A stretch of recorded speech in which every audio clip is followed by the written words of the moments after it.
नमस्कार, मी प्रशांत सागवेकर. साम संजीवनी या विशेष कार्यक्रमात तुम्हा सगळ्यांचं आज पुन्हा एकदा मनापासून स्वागत.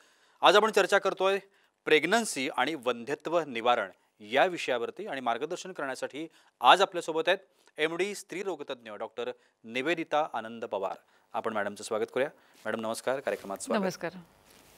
चर्चेला सुरुवात करायची आहे, मात्र त्याआधी आपण मॅडमची थोडक्यात ओळख करून घेऊया. डॉक्टर निवेदिता आनंद पवार या एमडी स्त्रीरोगतज्ञ, प्रसूतीशास्त्र, एंडोस्कोपी, IVF तज्ज्ञ आहेत आणि गेल्या 30 वर्षांपासून त्या नाशिकमध्ये प्रॅक्टिस करत आहेत. इंडियन मेडिकल असोसिएशन नाशिक आणि स्त्रीरोग संघटना नाशिक या संघटनांच्या त्या माजी अध्यक्ष आहेत. त्याने अनेक परिषदांचं आयोजन केलेलं आहे. जर्मनीतून लेप्रोस्कोपी सर्जरीमध्ये डिप्लोमाचं शिक्षण त्यांनी घेतलेलं आहे आणि त्याचबरोबर अनेक स्त्रियांवर त्यांनी आत्तापर्यंत उपचार केले आहेत. अनेक परिषदांमध्ये सहभाग त्यांचा होता. नाशिकमध्ये HPT कॉलेजजवळ निवेदिता हॉस्पिटल आहे आणि तिथे प्रसूतीपूर्व तपासणी, वंध्यत्व, स्त्रीरोग आणि टेस्ट ट्यूब बेबी सारख्या जे महत्त्वपूर्ण उपचार आहेत ते उपचार त्या ठिकाणी सातत्याने होत असतात. तर मॅडम आपल्यासोबत आहेत. चर्चेला सुरुवात करूया. मॅडम पुन्हा एकदा स्वागत कार्यक्रमामध्ये. सगळ्यात पहिल्यांदा जो एक बेसिक प्रश्न आपण म्हणूया, वय जे आहे प्रेग्नन्सीचं म्हणजे साधारणतः म्हणजे अधिकृत वय 18, जे लग्नाचं वय आपण म्हणतो, आणि मुलाचं 21, तर याच्यामध्ये परफेक्ट वय प्रेग्नन्सीसाठी जर आपण म्हटलं तर ते कोणतं असतं? म्हणजे मग त्यानुसार लग्नाचं वय आणि ह्या ज्या काही सगळ्या बाकीच्या गोष्टी आहेत त्याच्यावरती आपल्याला बोलता येतं. तसं म्हणजे जेव्हा मुलींना पाळी यायला लागते, म्हणजे ती जेव्हा वयात येते तेव्हाच ती प्रेग्नन्सी होण्यासाठी तिचं शरीर तयार असतं, परंतु ती तेवढी परिपक्व नसते, तेवढी मॅच्युअर नसते. तसंच मुलंसुद्धा अगदी 20 वर्षाच्या असताना लग्न केलं किंवा 21 वर्षाचं असताना लग्न केलं आणि त्या वेळेमध्ये जर बाळ होऊ दिलं तर तशी त्यांची परिपक्वता होत नाही, मनाची होत नाही. तर बाळ होण्यासाठीचं जे योग्य वय आहे ते साधारण कमीत कमी म्हणजे मुलींसाठी तरी किमान त्यांचं 20 ते 22 तरी असायला हवं आणि मुलांचं वय एक 23-24 तरी किमान असायला पाहिजे. आपल्याकडे तर सर्वसाधारण असं होतं की बरेच वेळेला आता सध्याच्या काळात तरी की मुलींचंही लग्नाचं वय वाढतं आहे आणि मुलांचंही लग्नाचं वय वाढतं आहे. पूर्वीच्या काळी असं होतं की मुलींचे खूप कमी वयात असताना लग्न व्हायचे, म्हणजे साधारण 14 वर्ष 15 वर्ष, आणि मुलांचंही खूप लवकर व्हायचे आणि त्याच्यामुळे मग त्यांच्या अनेक प्रॉब्लेम्स पण यायचे आणि मुलंही व्हायचे. तर असं असू नये. मुलींचं वय किमान कमीत कमी 22 ते 24 पर्यंत तरी असायला हवं आणि मुलांचं 1-2 वर्षांनी जास्त असायला हवं. नक्की. पण याच्यामध्ये ना थोडासा वेगळा प्रश्न, या ज्या काही सगळ्या समस्या निर्माण होतात त्याच्यानंतर एखादी अडचण आली, समस्या आली की मग डॉक्टरांना भेटण्याची आपल्याकडे पद्धत आहे. हो. पण त्याच्या आधी काउन्सिलिंग म्हणून, मार्गदर्शन म्हणून डॉक्टरांना भेटावं का आणि ते कधी भेटावं? आत्तापर्यंत आपल्याकडे म्हणजे भारतामध्ये किंवा सर्वसाधारण जगामध्येच असं काही ट्रेंड नव्हता की आपल्याला बाळ व्हायचं पाहिजे आहे आणि त्याच्या अगोदर आपण डॉक्टरकडे जायला पाहिजे. पण आता सध्या बऱ्याच पर्सेंटेजमध्ये अशी जोडपी येतात की आम्हाला आता बाळ होऊ द्यायचं आहे, तर आम्ही त्याच्यासाठी तयार आहोत का? मग तयार आहोत का म्हणजे मग आम्ही काय बघतो त्यांच्यामध्ये, समजा मुलगी आहे तर तिचं वजन योग्य वय आहे का, वजन आहे का, किंवा मग तिचं हिमोग्लोबिन कसं आहे, ती ह्या सगळ्या गोष्टींना पुढे जाण्यासाठी तयार आहे का, हे आम्ही सगळं बघतो. तसंच मुलांना सुद्धा हे सगळे मॅच्युरिटी आहे का आणि ते सगळ्या गोष्टींनी तयार आहेत का. इवन मुलांमध्ये सुद्धा काही स्मोकिंग करत असेल, काही ड्रिंकिंग करत असेल, किंवा इवन मुलांचं वजन सुद्धा त्याच्यासाठी खूप महत्त्वाचं असतं. आणि त्या दोघांच्या जर टेस्ट केल्या आणि सगळं काही नॉर्मल असेल तर मग आम्ही त्यांना सांगू शकतो की हो, आता तुम्ही बाळ होण्यासाठी सक्षम आहेत आणि आपण त्याची तुम्ही तयारी करू शकता. पण खूप वेळेला अजूनही असं सांगावंसं वाटतं की मुली किंवा मुलं दोघंही बाळ होत नाही म्हणून येतात किंवा प्रेग्नन्सी झाल्यावर येतात आणि बरेच वेळेला कॉम्प्लिकेशन होतात. म्हणजे कॉम्प्लिकेशन म्हणजे असे की एखादी मुलगी आहे, तिचं वजन 98 आहे आणि 98 वजनाच्या मुलीचं प्रेग्नन्सी मॅनेज करणं, तिचं बाळंतपण करणं हे खूप अवघड होतं. किंवा मग एखादा मुलगा आहे, त्याचं वजन खूप जास्त आहे आणि तो स्मोकर पण खूप आहे आणि अशा वेळी जर प्रेग्नन्सी राहिली तर मग त्याच्यामध्ये ॲबॉर्शन होण्याची शक्यता खूप जास्त असते किंवा ॲबनॉर्मलच्या बाळ होण्याची पण खूप शक्यता असते. म्हणून हे खूप आवश्यक आहे की बाळ होण्यापूर्वी फॅमिलीने, मुलगा आणि मुलगी ह्या दोघांनी पण डॉक्टरांकडे जाणं खूप आवश्यक आहे. खूप वेळेला असं आपण बघतो की मुलगा आणि मुलीमध्ये ब्लड प्रॉब्लेम्स असतात. म्हणजे एक थॅलेसेमिया नावाचा प्रकार असतो. तर दोघंही जर थॅलेसेमिया पॉझिटिव्ह असतील तर होणाऱ्या बाळामध्ये पण थॅलेसेमिया होऊ शकतो. तर ते टाळण्यासाठी आपण दोघांचे टेस्ट जर केल्या तर आपण हे सहजपणे टाळू शकतो. पाळी अनियमित असणं हे आत्ता अनेक स्त्रियांना भेडसावणारी खूप मोठी समस्या आहे. मुलींमध्ये सुद्धा हा प्रकार बऱ्याच वेळेला आपण पाहतो, त्याची चर्चा आपण ऐकतो. पाळी अनियमित आहे म्हणून प्रेग्नन्सी होत नाही किंवा प्रेग्नन्सी होते, असं काही त्याच्यात ठोकताळे असतात का? हो, आपण बघतो आहोत की हल्ली मुलींना पाळी अनियमित येण्याचा प्रकार वाढला आहे. पूर्वी देखील होतं, पण आता आपण बघतो की खूप वाढलेलं आहे. आणि याची कारणं म्हणजे की जी लाईफस्टाईल बदललेली आहे, की कमी प्रकारचा व्यायाम करणं आणि जंक फूड खाणं किंवा तळलेलं गोड खाणं, किंवा आपल्याला माहिती आहे की पूर्ण जगच हे डायबिटीज होऊ पाहत आहे आणि भारतामध्ये तर त्याचं प्रमाण खूप जास्त आहे. आणि अशा मुलांचे म्हणजे जे आईवडील आहेत त्यांच्याकडून त्यांना डायबिटीजची हिस्ट्री असते आणि ह्या मुलींना PCOD नावाचा आजार होतो. PCOD म्हणजे पॉलिसिस्टिक ओव्हरियन डिसीज. हा स्त्रीरोगाचा एक आजारच आहे. आणि तो कशामुळे होतो की ह्या चुकीच्या जीवन पद्धतीमुळे होतो. चुकीची जीवन पद्धती म्हणजे की अयोग्य आहार, व्यायामाचा अभाव आणि खूप प्रकारचा ताण तणाव, याच्यामुळे हार्मोनचं संतुलन बिघडतं आणि म्हणून पाळी अनियमित यायला लागते. पाळी अनियमित येते म्हणजे स्त्रीबीज तयार होत नाही. आणि जर स्त्रीबीज तयार होत नसेल तर गर्भधारणा होणे शक्य नाही. आणि एखाद्या वेळेस जरी स्त्रीबीज तयार झालं तर ते परिपक्व नसतं, ते राईप नसतं किंवा मॅच्युअर्ड नसतं. आणि त्याच्यामुळे ती जी काही गर्भधारणा होते त्या गर्भधारणेतून ते बाळ नीट तयार होत नाही आणि अशा वेळेस ॲबॉर्शनची किंवा गर्भपाताची शक्यता खूप जास्त असते. म्हणून PCODचे खूप भयंकर प्रॉब्लेम्स आहेत. आणि पूर्वी आम्ही बघायचो तर एखादी मुलगी, आम्हाला 10 मुलींमधून एखादी मुलगी अशी आढळून यायची. पण आम्ही आता बघतो की 10 मुलींपैकी किमान 6 ते 7 मुलींना PCODचा हा प्रचंड प्रॉब्लेम आहे. आणि म्हणूनच प्रत्येक मुलीने बघितलं पाहिजे की आपली लाईफस्टाईल कशी आहे, आपण नेमकं काय केलं पाहिजे. आणि हे असं नाही की लग्न झाल्यावरच हे बघायला पाहिजे. म्हणजे मुलगी असेल तर तिच्या आईवडिलांनी तिच्याकडे पहिल्यापासून लक्ष दिलं पाहिजे. मुलींनी लग्नाच्या अगोदरही आपलं वजन ऑप्टिमम म्हणजे योग्य ठेवायला पाहिजे. म्हणजे मग तिला हा प्रॉब्लेम होणार नाही. आणि जे ताणतणाव आहे, जी स्पर्धा आहे, त्या स्पर्धेमुळे, अयोग्य खाण्यामुळे, आणि एक्सरसाइज नाहीच आहे, सगळेजण गाडीतूनच फिरत असतात, त्याच्यामुळे हे प्रॉब्लेम्स खूप तयार होत आहेत. प्रचंड प्रमाणात PCODचा प्रॉब्लेम मुलींना भेडसावत आहे. बरोबर. एक थोडासा वेगळं याच्यामध्ये की ज्या मुलींना अनियमित पाळीचा त्रास आहे, अनेक मुली किंवा अनेक स्त्रियांची सुद्धा ही तक्रार असते की पाळीच्या दरम्यान प्रचंड ओटीपोटीमध्ये दुखणं, बॅक पेनिंग होणं, अशा पद्धतीच्या तक्रारी जाणवतात. आता या ज्या तक्रारी आहेत या नॅचरल आहेत, म्हणजे ते तसं होतंच का हे ॲबनॉर्मल आहे आणि ते डिसीजकडे नेणार आहे, काय याच्यामध्ये सांगता येईल? साधारण मुलगी वयात येते त्याचं एक प्रामुख्याने जे लक्षण आहे की पाळी येणं. आणि पाळी येताना जे एक हार्मोन्स असतात शरीरामध्ये, एक प्रोस्टाग्लॅंडिन नावाचं हार्मोन असतं आणि ते गर्भाशयामध्ये मसल्समध्ये त्याचा स्त्राव होतो. तर मग त्याच्यामुळे पाय दुखणे, पाठ दुखणे, ओटीपोटात हलकंसं दुखणे हे अतिशय नॉर्मल आहे. काही मुलींना हे खूप मध्यम प्रमाणात दुखतं आणि काही मुलींना त्याचा भयंकर जास्त त्रास होतो. इतका होतो की त्यांना इंजेक्शन घ्यावं लागतं. पण कालांतराने जशी पाळी नियमित होते, मुलीचं वय वाढतं, तसं तसं हा पाळीमध्ये पोटात दुखायचं जे प्रॉब्लेम आहे किंवा बॅकएक आहे ते कमी होतो. पण साधारण मध्यम प्रमाणामध्ये हा जो त्रास आहे तो नॉर्मल आहे. परंतु काही मुलींमध्ये हा खूप जास्त असतो. तो मग कशामुळे होतो तर एक एंडोमेट्रियोसिस नावाची एक आजार आहे. त्याच्यामध्ये जे आपण जेव्हा चॉकलेट वितळल्यावर ते कसा स्त्राव दिसतो तसा स्त्राव गर्भाशयाच्या स्त्रीबीजामध्ये तो तयार होतो. आणि त्याच्यामुळे आतला गर्भाशयाचा भाग, स्त्रीबीज, आजूबाजूचा भाग हा सगळा चिटकला जातो आणि त्याच्यामुळे भयंकर वेदना होतात. मग अशी एखादी मुलगी जर आली, तिला खूप वेदना होत आहेत, तर मग आम्हाला बघावं लागतं की हे नॉर्मल आहे का, किंवा काही इन्फेक्शनमुळे, पेल्विक इन्फेक्शनमुळे पण असं होऊ शकतं, किंवा तिला एंडोमेट्रियोसिस आहे. त्याच्यासाठी आम्ही तिचं सगळं तपासणी करतो, तिची हिस्ट्री घेतो आणि सोनोग्राफी पण करतो. आणि असं जर काही नसेल तर तिला काही प्रमाणात वेदनाशामक गोळ्या दिल्या तरी तिचं हे दुखणं बरंच कमी होतं. तर एंडोमेट्रियोसिस नावाचा हा पण खूप मोठा आजार ह्या वयातल्या मुलींना होतो. तर ते आपल्याला बघावं लागतं ते. पण त्याचा जो इफेक्ट आहे या सगळ्या गोष्टींचा हा प्रेग्नन्सीवरती होत असतो. हो, नक्कीच होतो. कारण एंडोमेट्रियोसिसमुळे जी ओव्हरी आहे त्या ओव्हरीमध्येच त्या गाठी तयार होतात आणि त्याच्यामुळे स्त्रीबीज तयार होत नाही किंवा स्त्रीबीज आणि जे गर्भनलिका आहेत त्या एकमेकांना चिटकून जातात.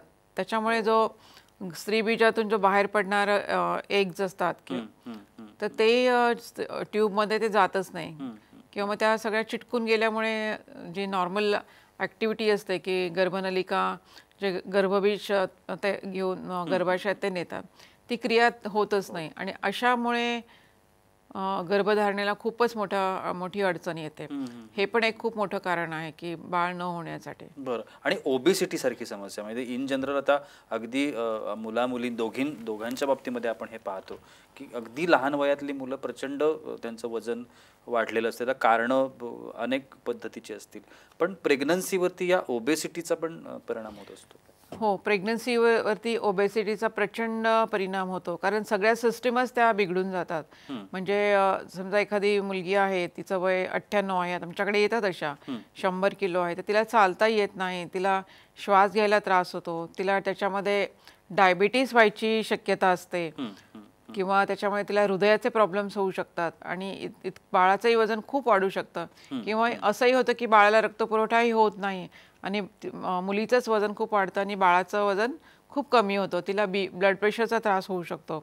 असं जर असेल तर मग तिची प्रेग्नन्सी ही हाय रिस्क प्रेग्नन्सी होते, कॉम्प्लिकेटेड प्रेग्नन्सी होते आणि तिला त्याची मग नॉर्मल प्रसूती व्हायला खूप अवघड होतं किंवा होतही नाही आणि तिचं सिझेरियन सेक्शन जरी करायचं ठरलं तरी ते आम्हाला टेक्निकली खूप अवघड होतं आणि अशा मुलींमध्ये ब्लड क्लॉट्स निर्माण होऊन ते तिच्यासाठी खूप त्या ब्लडच्या गाठी जर छातीमध्ये गेल्या तर त्याच्यामुळे खूप सिरियस एक थ्रम्बोइम्बॉलिझम नावाची सिरियस गोष्ट होऊ शकते. ती स्वतः तिचं लाईफ खूप रिस्कमध्ये जातं आणि टेक्निकली ॲनेस्थेशिया देणाऱ्यांनाही खूप प्रॉब्लेम्स होतो. आम्हाला ऑपरेशन करताना प्रॉब्लेम होतो, नंतर ऑपरेशन झाल्यावरही तिला पोस्ट ऑपरेटिव्ह रिकव्हरीमध्ये खूप प्रॉब्लेम्स येतो. तर ओबेसिटी पण ही खूप वाढली आहे आपल्याकडे आणि याचं एकमेव कारण आहे म्हणजे की आपल्या आहारावर नसलेलं नियंत्रण आणि व्यायामाचा अभाव. त्याच्यामुळे हे ओबेसिटी आपण हे सगळ्यांनी त्याच्यावरती नियंत्रण किंवा लक्ष ठेवलंच पाहिजे. खूप महत्त्वाची गोष्ट खरं तर मॅडमनी जो सगळ्यात पहिला मुद्दा सांगितला होता आपल्याला की समस्या आल्यानंतर अडचणी आल्यानंतर आपण डॉक्टरांकडे जातच असतो, मात्र त्याच्या आधीचं जे मार्गदर्शन आहे की अमुक एका फेजमधून आपण जाणार आहोत पुढे आणि त्याच्यामध्ये कुठे अडचणी येऊ नयेत प्रिकॉशन म्हणून जर आपण या सगळ्या बाबी करू शकलो तर मला असं वाटतं की मोठ्या अडचणी समस्यांना आपल्याला तोंड द्यावं लागणार नाही आणि त्याकरता निवेदिता हॉस्पिटल गेल्या अनेक वर्षांपासून काम करत आहे, मॅडम अनेक वर्षांपासून काम करत आहेत. त्यामुळे या संदर्भातल्या कुठल्याही अडचणी समस्या असतील तर तुम्ही निश्चितच आत्ता टी व्ही स्क्रीनवरती मॅडमचे नंबर सुरू आहेत, या नंबरवरती तुम्ही संपर्क निश्चितपणानं करू शकता. वेळ होते एका छोट्याशा विश्रांतीची, कुठे जाऊ नका, पाहत रहा साम संजीवनी.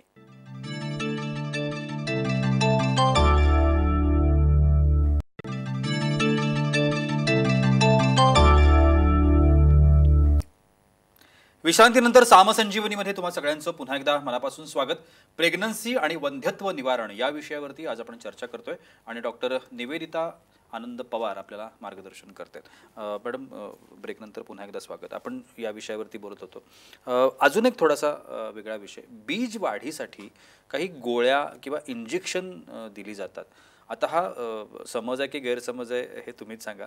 अनेक चर्चा आपण अशी ऐकतो की त्याच्यामुळे कॅन्सरसारख्या भयंकर आजाराला सामोरं जावं लागतं, अशा पद्धतीची चर्चा आम्ही ऐकतो. ते हे खरं आहे का?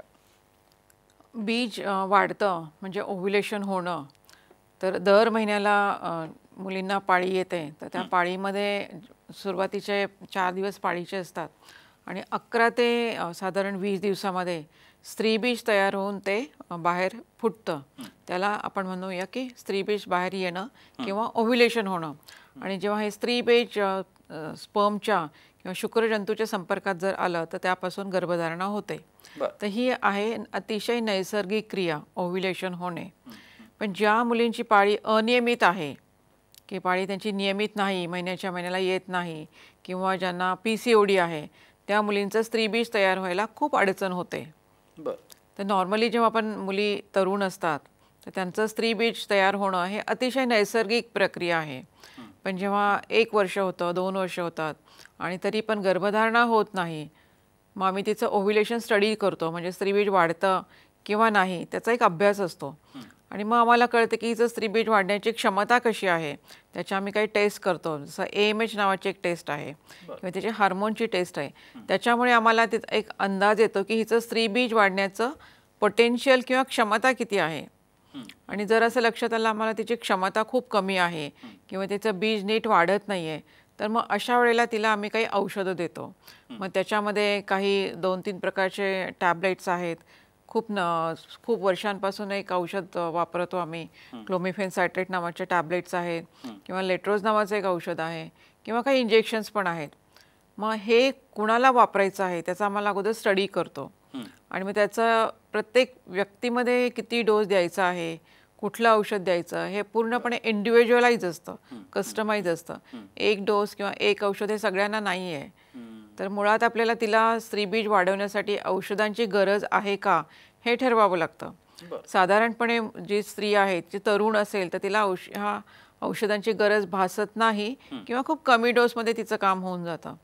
पण एखादी व्यक्ती आहे की तिला PCOD आहे, म्हणजे आपण मगाशी म्हटलं की PCOD म्हणजे पॉलिसिस्टिक ओव्हरियन डिसीज, अशा स्त्रियांमध्ये स्त्रीबीज वाढत नाही, तर मग आम्ही तिला वजन कमी करायला सांगतो आणि काही औषधही देतो आणि अशा मुलींना स्त्रीबीज वाढण्याची औषधं द्यावी लागतात.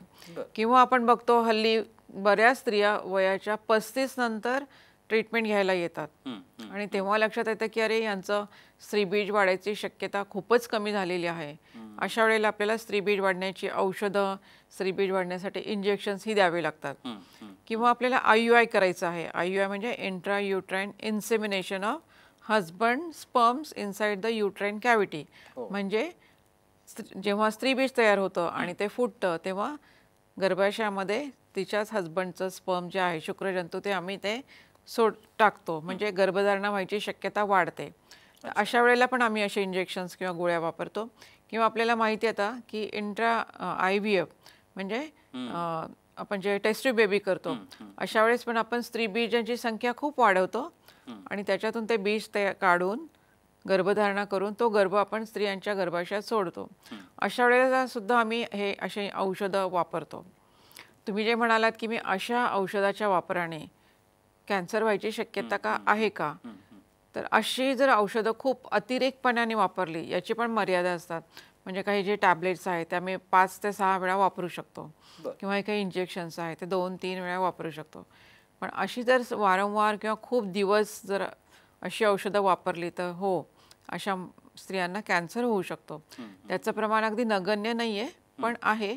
म्हणूनच अशा स्त्रियांचा जो फॉलोअप आहे, म्हणजे बाळंतपण झाल्यावर, डिलिव्हरी झाल्यानंतर पण तो काही दिवस करावा लागतो की त्यांना काही स्त्रीबीजांचं कॅन्सर व्हायची शक्यता आहे का, होते आहे का. तर उपचार तिथेच नाही थांबत, ती जिवंत असेपर्यंत तिचं गर्भाशय कसं आहे, स्त्रीबीज कसं आहे, हे आपल्याला बघणं खूपच आवश्यक असतं. बरं, आता ज्या दोन्ही ट्रीटमेंट तुम्ही सांगितल्यात, IUI आणि IVF, आता बऱ्याच वेळेला आता हे बऱ्यापैकी सगळ्यांना माहीत झालं आहे की या ट्रीटमेंट काय आहेत, कशा आहेत. पण एक प्रश्न राहतो अनेकांच्या मनामध्ये की याच्यातून निर्माण होणारी जी बालकं आहेत, आपलं मूल जे आहे हे नॉर्मल, नैसर्गिक तसंच असतं का, ते कसं असतं, म्हणजे ते नॉर्मल असतं का, हा एक मोठं प्रश्नचिन्ह ट्रीटमेंट घेतानाच्या वेळेला पालकांच्या मनामध्ये येऊ शकतो. आपण जेव्हा नैसर्गिकपणे ट्रीटमेंट करतो तर त्याच्यामध्ये बाळ नॉर्मल होतं, पण असं पण नाही की नैसर्गिकपणे जे उपचार होतात त्याच्यातही बाळ ॲबनॉर्मल होत नाही असं नाही आहे. जेव्हा जो गर्भ तयार होतो, म्हणजे स्त्रीबीज आहे आणि पुरुष बीज आहे, ते जेव्हा एकत्र येतात तर कधी कधी क्रोमोझोमल प्रॉब्लेम, जेनेटिक प्रॉब्लेम्स येऊ शकतात आणि नॉर्मली कन्सेप्शन झाल्यावर झालेल्या बाळांमध्ये पण व्यंग येऊ शकतं. पण आपण समजा IUI केलं, IUI म्हणजे स्पर्म्स घेऊन आणि गर्भाशयात आपण सोडतो, तर त्याच्यामध्ये पण बाळामध्ये व्यंग येऊ शकतं. किंवा आपण आता IVF म्हणू, म्हणजे टेस्ट बेबी म्हणूया, तर त्याच्यामध्ये पण 2 प्रकार आहेत. IVF म्हणजे स्त्रीबीजाच्या भोवती आम्ही खूप सारे शुक्रजंतू सोडतो आणि मग ते पुढचं जी क्रिया होते ती नैसर्गिकपणे होते. परंतु अजून पण एक असं प्रोसिजर आहे की त्याला ICSI म्हणतात, म्हणजे स्त्रीबीजामध्ये स्पर्मचं, शुक्रजंतूचं इंजेक्शन दिलं जातं. इथे मात्र प्रॉब्लेम यायची शक्यता असते, ते बाळामध्ये ॲबनॉर्मॅलिटी येऊ शकते. त्याच्यात पण अनेक कारणे पण असू शकतात. म्हणजे दोघांमधनं जेनेटिक क्रोमोझोमल ॲबनॉर्मॅलिटी आली तरी पण प्रॉब्लेम येऊ शकतो, किंवा काही हार्मोनल आहे तरी येऊ शकतो, किंवा प्रोसिजरमुळे सुद्धा येऊ शकतो. तर मग ही जेव्हा गर्भधारणा होते आणि जेव्हा गर्भ चिटकला जातो गर्भाशयामध्ये आणि पुढे ते बाळ वाढत जातं, तेव्हा ते आम्ही बघतो की हे बाळ नॉर्मल आहे ना. त्याच्यावर सगळ्या टेस्ट केल्या जातात. आम्ही अगोदर बघतो की बाळाचा हृदय सुरू आहे का, हार्टबीट होत आहेत का, मग बाळाची वाढ व्यवस्थित आहे का. आम्ही 3 महिने झाल्यावर परत बघतो की बाळामध्ये काही मेजर व्यंग आहे का, तेही बघतो. आणि तिथे काही नसेल तर मग आम्हाला असं वाटतं की नाही, आता हे बाळ चांगलं आहे. आणि मग त्याच्या पुढच्या पण ज्या काही टेस्ट आहेत, एक 5 महिन्यापर्यंत आम्ही जेव्हा अनॉमली स्कॅन करतो तेव्हा आम्हाला कळतं की हो, आता बाळ सर्व प्रकारे नॉर्मल आहे आणि व्यंग त्याच्यामध्ये नाही आहे. तर होय, की अशा ट्रीटमेंटमध्ये झालेल्या बाळांमध्ये व्यंग यायचं प्रमाण थोडंसं जास्तच आहे. पण नॉर्मली प्रेग्नन्सी राहिली तरी पण त्याच्यामध्ये साधारण येऊ शकतं. म्हणजे खूप छान अशी माहिती आजच्या विषयाच्या निमित्तानं आपल्याला मॅडमने दिलेली आहे. जे आत्ता खूप महत्त्वाचे मुद्दे आहेत ते आपल्याला नीट समजून घेतले पाहिजेत. समस्या अडचणी निर्माण होतच असतात, मात्र त्याच्यावरचे उपचार उपलब्ध आहेत, आधुनिक तंत्रज्ञान उपलब्ध आहे. निवेदिता हॉस्पिटल सारखी जी हॉस्पिटल्स आहेत महाराष्ट्रातली ती याच्यावरती काम करतायत आणि त्याच्यामुळे खूप चांगल्या पद्धतीनं जर आपण माहिती करून घेतली, जाणून घेतलं की हे नेमकं काय आहे, कशा पद्धतीनं वर्कआउट होतं, तर मला असं वाटतं की या समस्या अडचणी लांब राहतील आणि जे प्रेग्नन्सीसारखी एक नैसर्गिक खूप छान अशी गोष्ट आहे, जी स्त्रीला पूर्णत्व देणारी गोष्ट आहे असं आपण म्हणू, ती खूप चांगल्या पद्धतीनं घडू शकते. मात्र योग्य मार्गदर्शन, तज्ज्ञांचं मार्गदर्शन आवश्यक असतं. मॅडम गेल्या अनेक वर्षांपासून हे सगळं काम करतायत. निश्चितपणानं तुम्ही त्यांना संपर्क करू शकता. त्यांचे नंबर सत्ता टी व्ही स्क्रीनवरती आहेत. मॅडम, तुम्ही आजच्या कार्यक्रमात आलात आणि एवढी छान माहिती आमच्या प्रेक्षकांना दिली, त्यासाठी अगदी मनापासून आभार. धन्यवाद. आणि याबरोबरच वेळ होते इथेच थांबण्याची. कुठेही जाऊ नका, पाहत रहा साम टीव्ही.